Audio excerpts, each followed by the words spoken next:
start on Monday. 45 days is how long the session lasts. I always say it's the scariest 45 days of the year.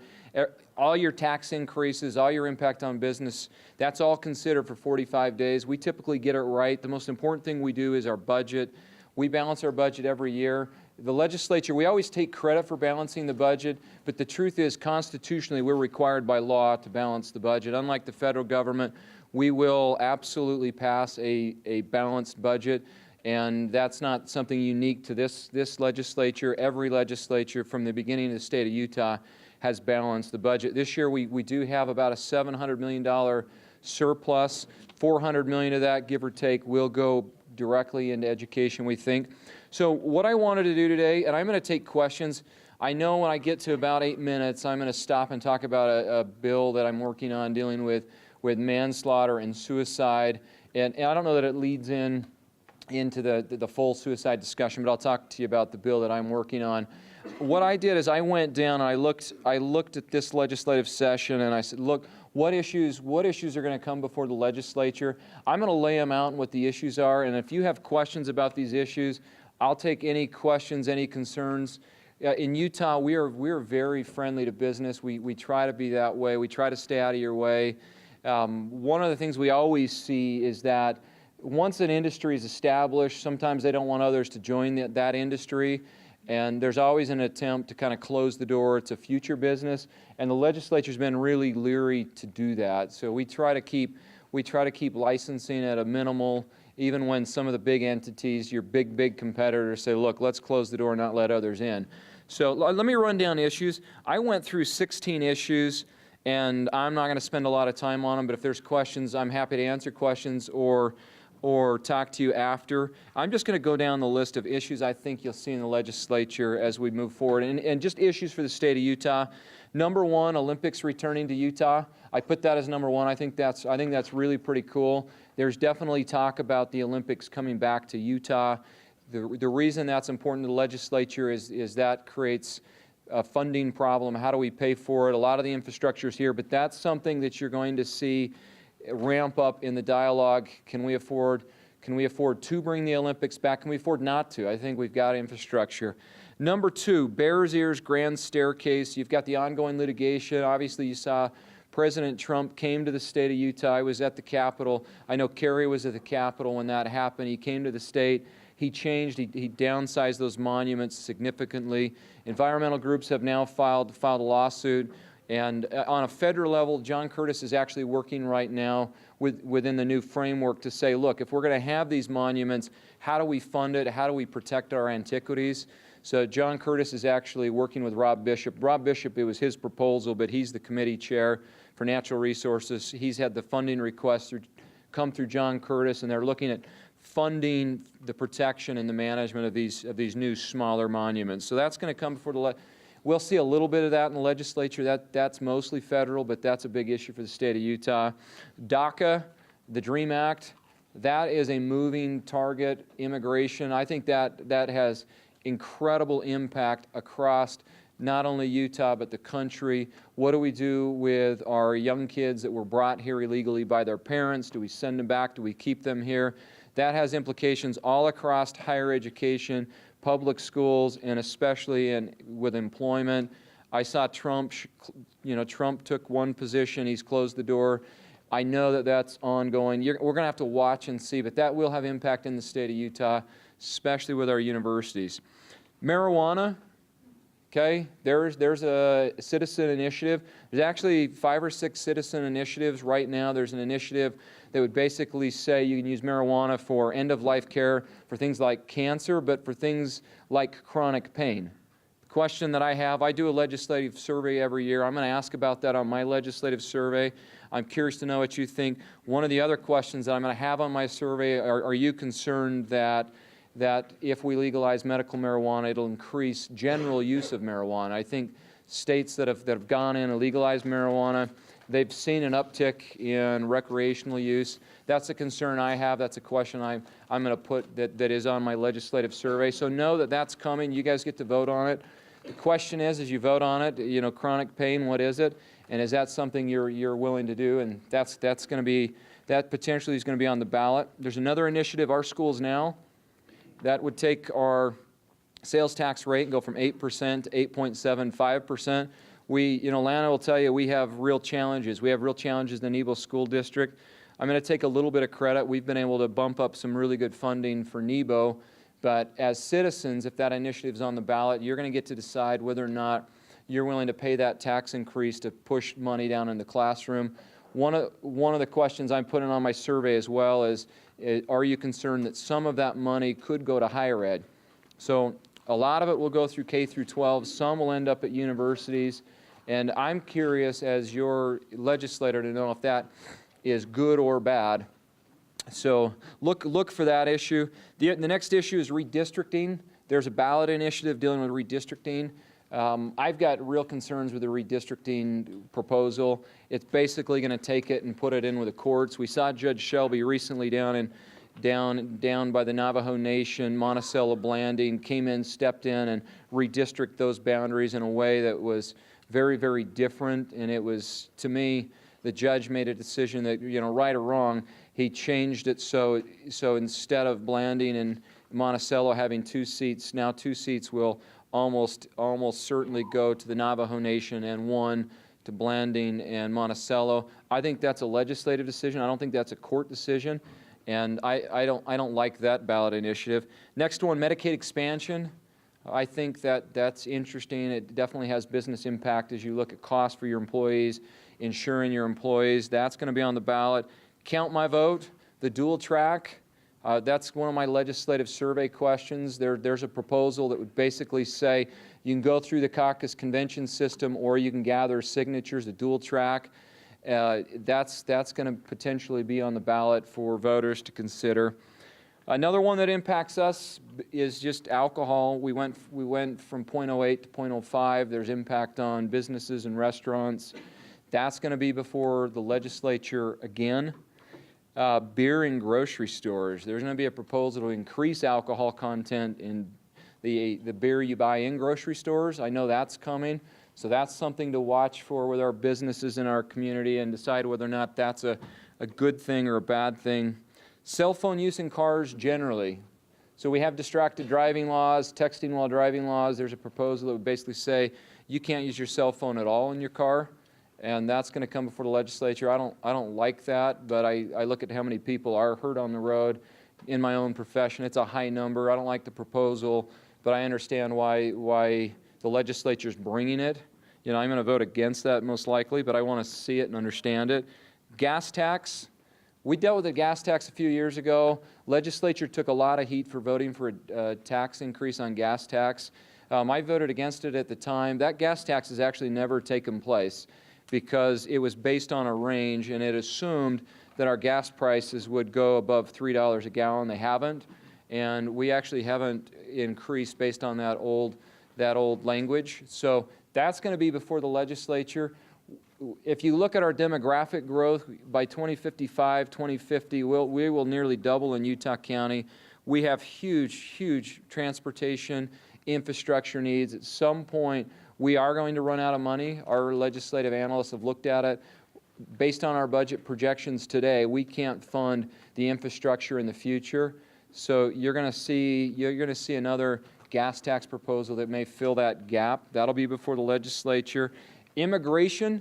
Typically, immigration is a federal issue, but you'll see an issue with immigration. There's a proposal that basically say no Medicaid for your first 5 years in the state of Utah. So you got to decide whether or not that's a good thing or not. Talked about universities with the potential hike in sales tax. There's also concern with President Holland is leaving. He's going on a mission. We're going to replace the president at Utah Valley University. We're also replacing the president at the University of Utah right now. There's concern that that decision is made by the Board of Regents, and some think it should be made by the Board of Trustees at the university. So that's going to be before the legislature as well. Air quality. I recently saw a Senate campaign, and he, in his campaign, said we should consider using Tier 3 fuels. We're already doing that. We're transitioning to Tier 3. That'll help more than anything else. But this year we saw, it was bad, and you're going to see proposals dealing with air quality. My last issue I put on here is budget surplus. You'll see a bunch of that go to education. You'll see some of that go into our rainy day fund. We have 2 rainy day funds, and we continue to grow those rainy day funds. Part of the surplus as well, last year at the end of the session, we funded a building at the University of Utah, one at Weber State and one at Dixie State, and we bonded for those buildings. And I think what you'll see is we'll take some of that surplus, pay cash for that. Every year we build new buildings. We have a pool of money that does that, and we bonded a little bit to do that, and we'll pay back that entirely. I mean, that's a proposal. That's a proposal that I like. Okay, Carrie gave me the 8-minute mark because I know there's another presentation. So I have a bill dealing with assisted suicide.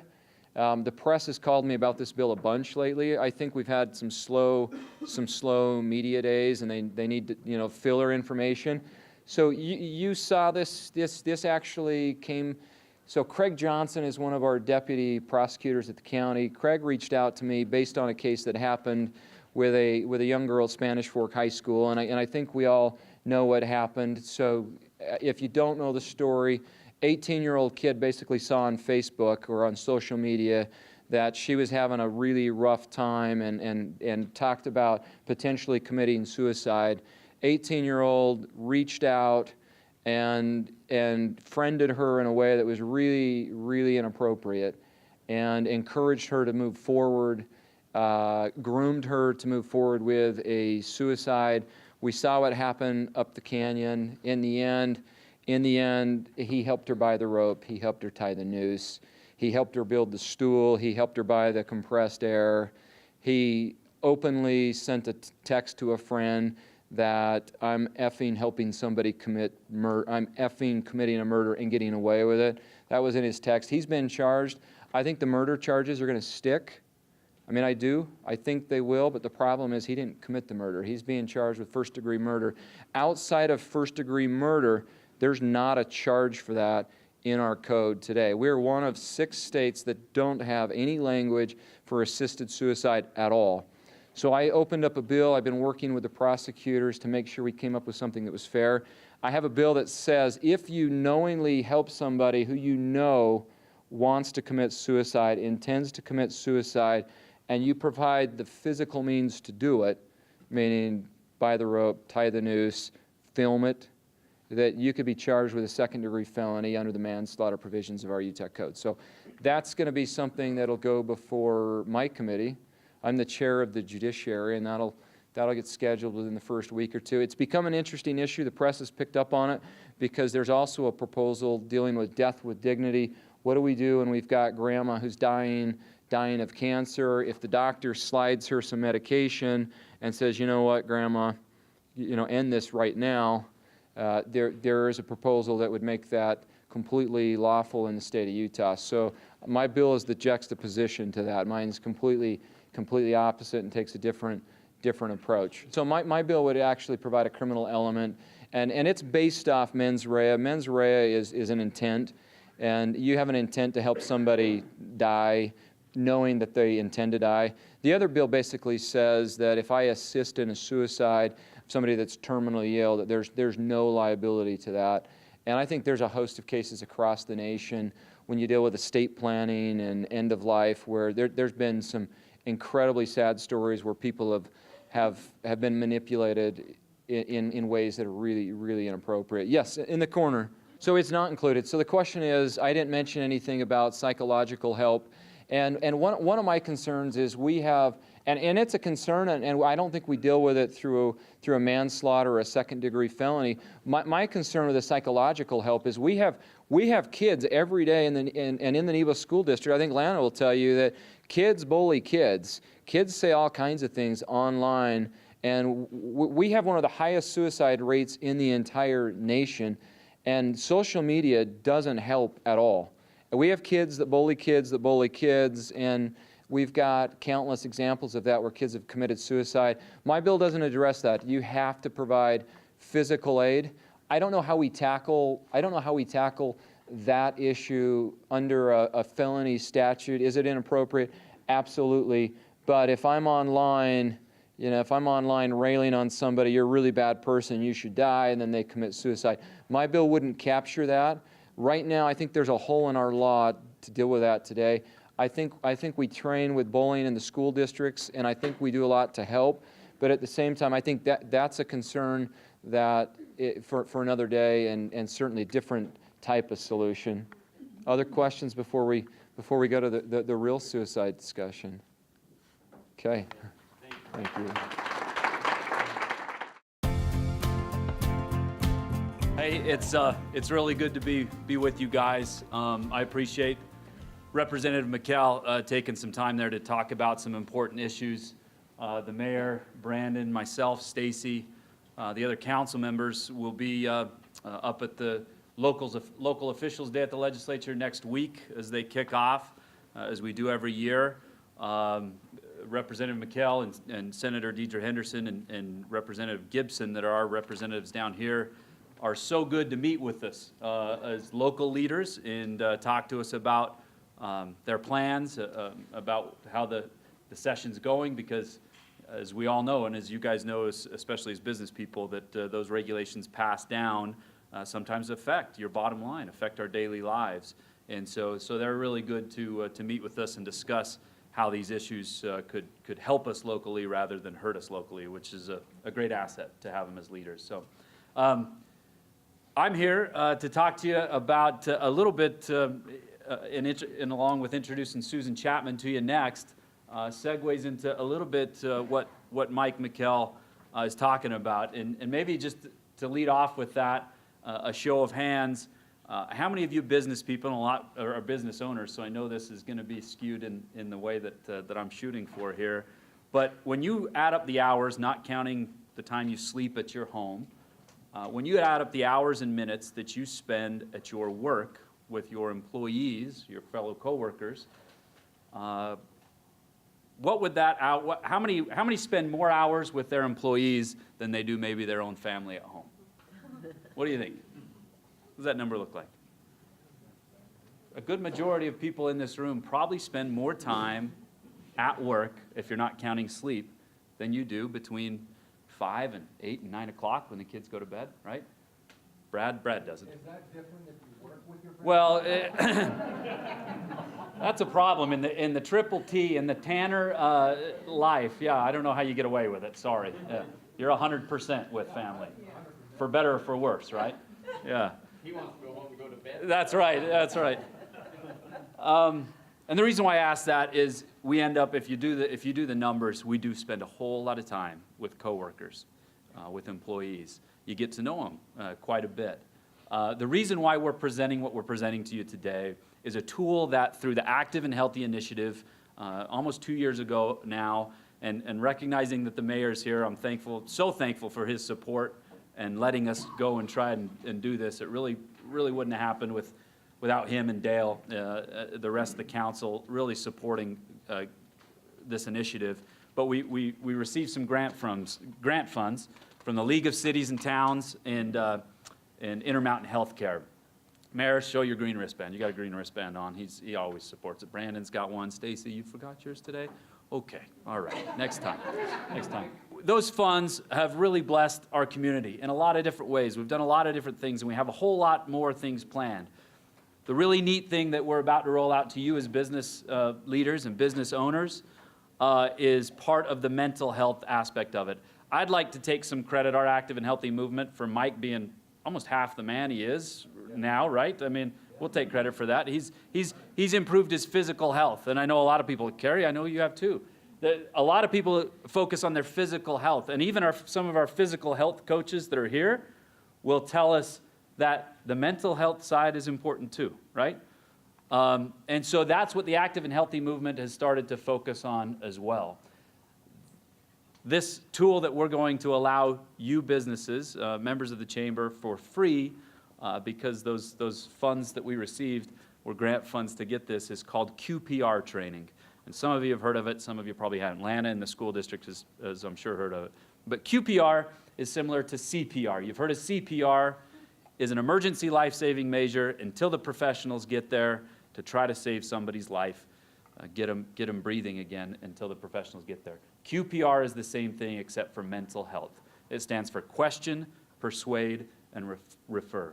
By the same show of hands, does anybody in this room know of anybody that has struggled with mental health, with thoughts of suicide or anything like that?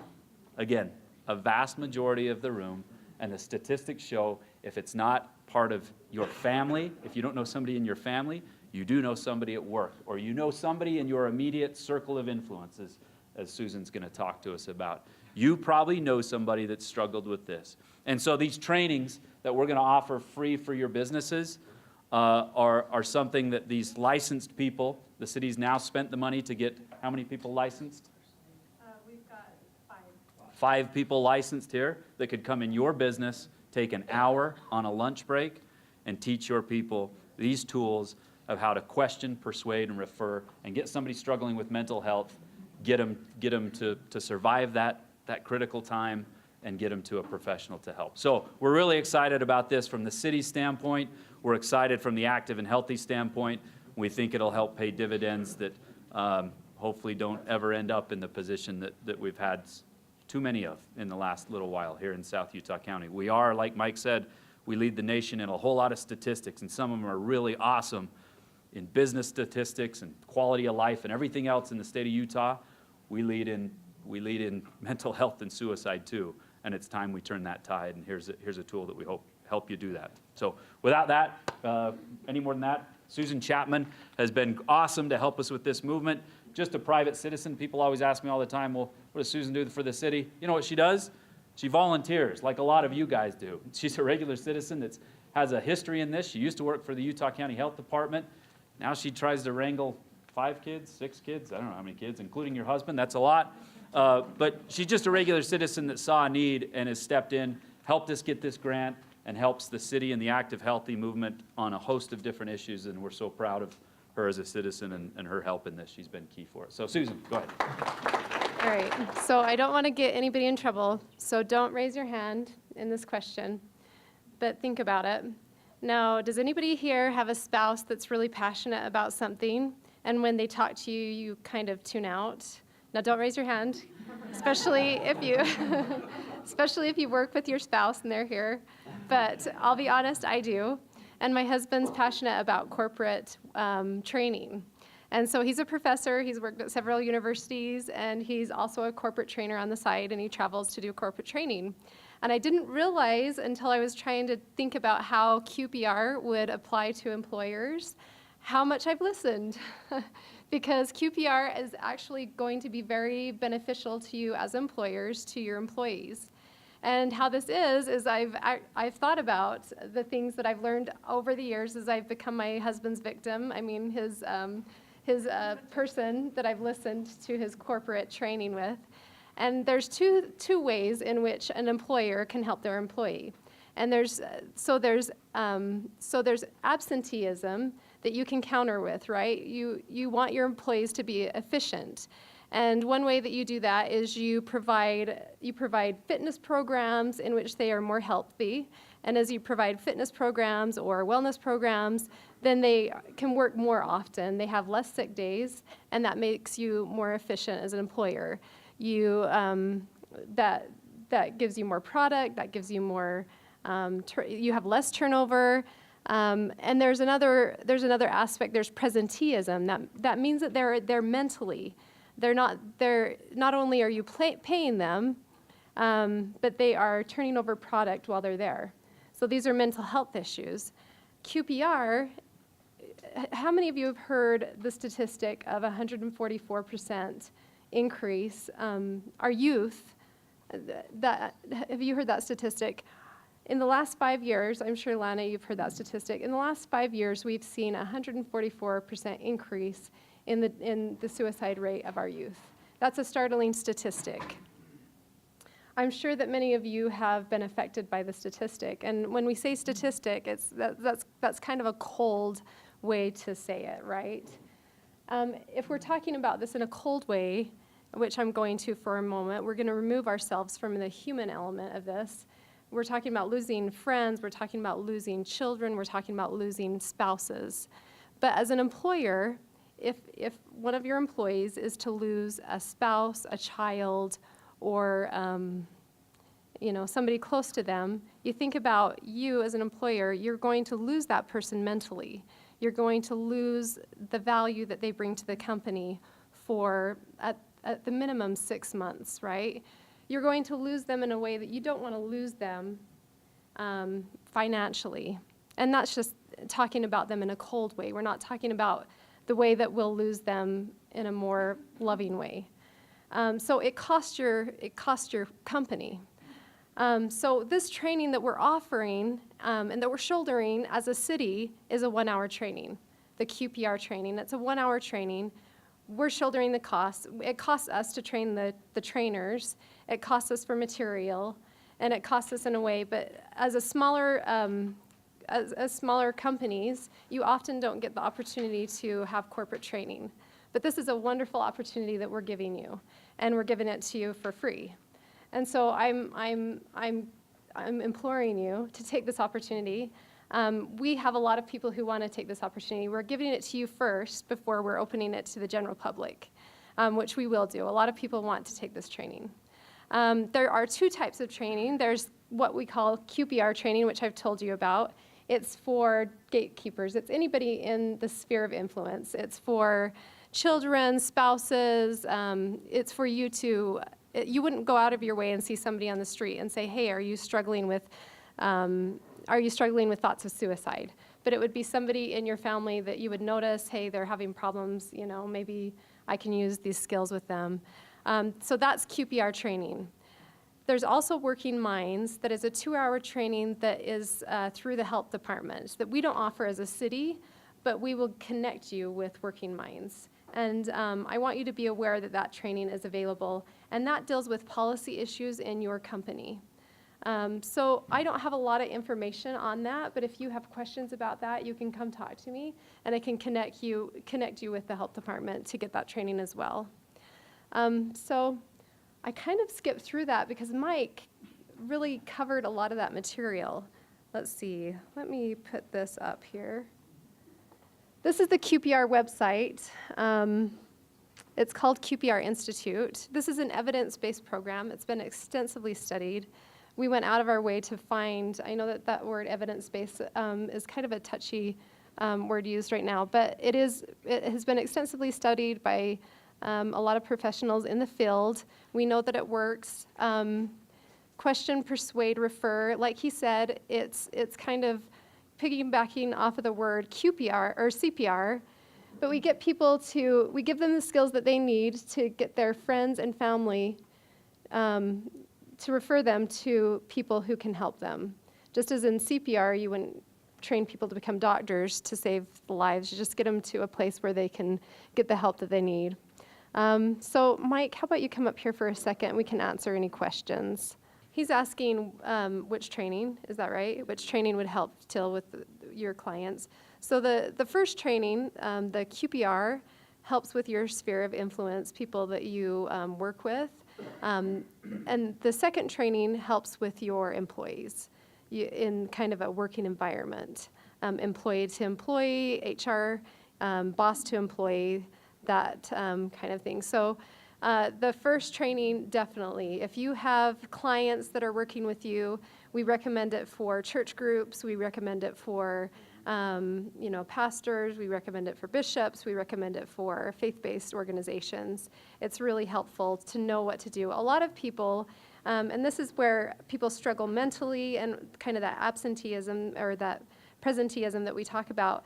Parents don't know what to do. They don't know whether to talk about it. There is a myth that if you talk about it to your children, they're going to go do it.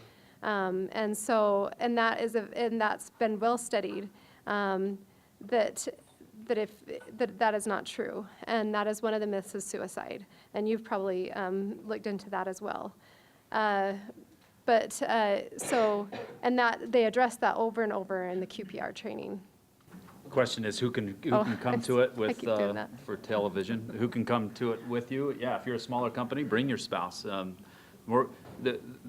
We've been through a few of the QPR trainings now with the Active and Healthy group. One group was the department heads of the city. We had quite a few police officers in that meeting. Think about what they're dealing with, talking to Chief Adams. he estimates somewhere in the 80% plus of their calls starts with probably a mental health problem with the people they're dealing with when it's not a traffic accident or something like that. So the response from them was great, that this is positive information, because sometimes they're wondering, well, do I haul this person to jail? Is that what I do, or what do we do? And that really is what it deals with, Mike, to speak to your question, is those critical moments. If you're the last call, boy, I'm not trained to take this call. I'm not trained to hear this. You know, what do I do? And I certainly don't want to mess it up. This hour long, you'd be surprised, in an hour long, the evidence they give you, the tools they give you, and then even the small portion of role playing, which I hate doing sometimes. I know you guys, you gotta hate when you go trust exercise role playing, right? But this was super beneficial. This was really effective when myself and the finance director, Kent Clark, turned to each other and looked each other in the eyes, and he pretended to be struggling, and I pretended to try to help him, and we did vice versa. And really, just that few minutes, really made you think and get in the mindset of, man, what if this really was somebody that I cared about? What would I want to say? What would be the right thing to say? And so that little training does ingrain in your mind, maybe here's the first thing you say. I will tell you, I've told this personal story a little bit back when we were writing the grant, and Lana knows about this part too, we're working, Susan and I working together with Seth and everybody from the city to try, and $225,000 is not pocket change. It was an amount of money we wanted to go after, we wanted to get.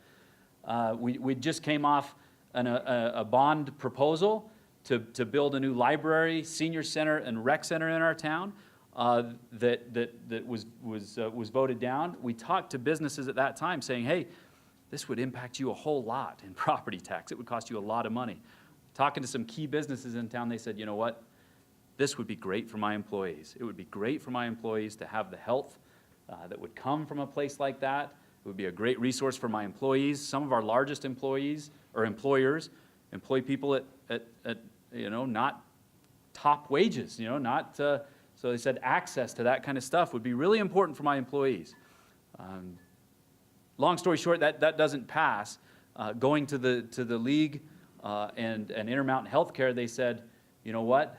Here's a tool that you should probably apply for. Here's a tool that's not $40 million. It's $225,000. But it's an opportunity that you could help a lot of your citizens in the South Utah County area where the data shows they need help. And so we want you to apply for this. So we wrote that grant. As we're in the middle of writing that grant, we have another hard incident to take. A youth in our community, and she's not the most recent one in our community, but a youth that was a leader at the Youth City Council, just everything furthest away from you would think somebody's struggling with mental health and depression, succumbs to depression and commits suicide. Susan and I, after getting over the anger and the frustration with that, scrambled together to even include that into the grant proposal and say, hey, we have some immediate needs that we need to try to rectify here. And I'm telling you, that meeting of those youth, the first Youth City Council meeting after that incident was one of the most tragic 2 hours I've ever sat through. These kids wondering if they could have helped, wondering if they did something wrong, and opening themselves up to a licensed therapist that was there to just ask questions anonymously on a paper, and the questions would break your heart, would completely break your heart. So that's where I really see when this QPR training came available and Susan found it and we started talking to the county about offering it.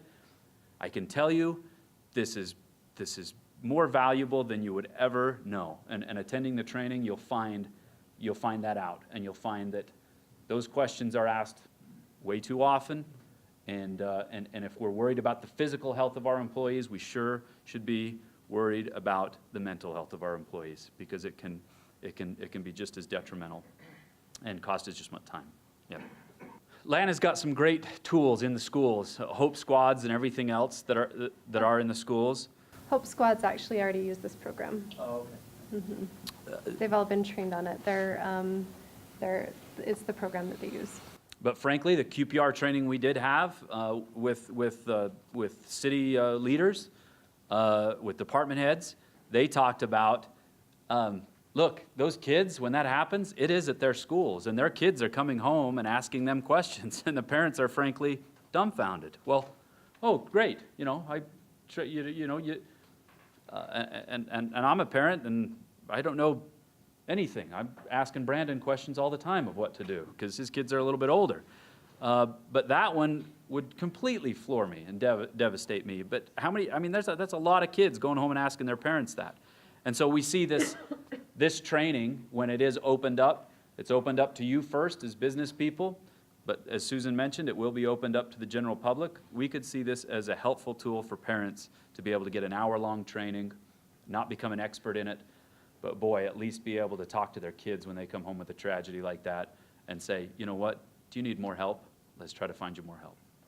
And again, one more shout out, not shout out, but a kudos to the city of one of the 4 recipients of this grant is we did have to say we are prepared as a city, which is thankfully the past and present leaders of this city, keeping your city financially solvent, financially responsible, is that we committed to say, hey, going forward, if $75,000 a year is what these grant funds equal out to be for the next 3 years, the city itself has committed funds going forward after those grant funds run out. So don't just think this is a time where we say, this is a flash in the pan type thing that the city's caring about your mental health and about your physical health. This is going to go forward, as far as I can see, is if the mayor goes another 16 years in city government, which we totally expect him to do, that's 16 years of this program going forward. So we hope even into perpetuity. So That's good. Thank you. thanks, man. Thanks.